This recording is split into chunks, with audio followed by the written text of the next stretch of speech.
जयपुर के जयगढ़ किले के बारे में कौन सा कथन इनमें से असत्य है? असत्य बताना है, कौन सा कथन है?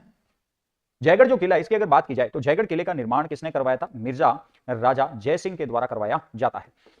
मिर्जा राजा जयसिंह ने इस किले का निर्माण ईगल पहाड़ी पर करवाया था। और ईगल को ध्यान रखना कि ढूंढाड़ी भाषा के अंदर चील, अपने ईगल को सामान्यतः हिंदी में अपने चील कहते हैं, ढूंढाड़ी भाषा में इसे चिले कहा जाता है। तो अपने इस किले को ध्यान रखोगे, चिले का टीला भी कहा जाता है, चिले का टीला के रूप में इसे जाना जाता है। ये कछवा शासकों की संकटकालीन शरणस्थली के रूप में था। कछवा शासकों की, ये ध्यान रखोगे, संकटकालीन शरणस्थली के रूप में भी ये था, शरणस्थली के रूप में माना जाता है। तो ये कछवा शासकों की संकटकालीन शरणस्थली के रूप में माना जाता है। कौन सा किला माना जाता है? जयगढ़ किले को माना जाता है।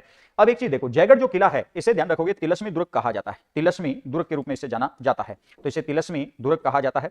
इसे अपने रहस्यमय किला कहा जाता है, रहस्यमय किला कहा जाता है। तो इसे रहस्यमय किला कहा जाता है, इसे तिलस्मी दुर्ग के रूप में जाना जाता है। इसे टांकों का किला कहा जाता है, टांकों का इसे क्या कहते हैं? किला कहा जाता है। तो इसे टांकों का किला, रहस्यमय किला, इसे तिलस्मी दुर्ग के रूप में अपने जाना जाता है। ठीक है, बात क्लियर है?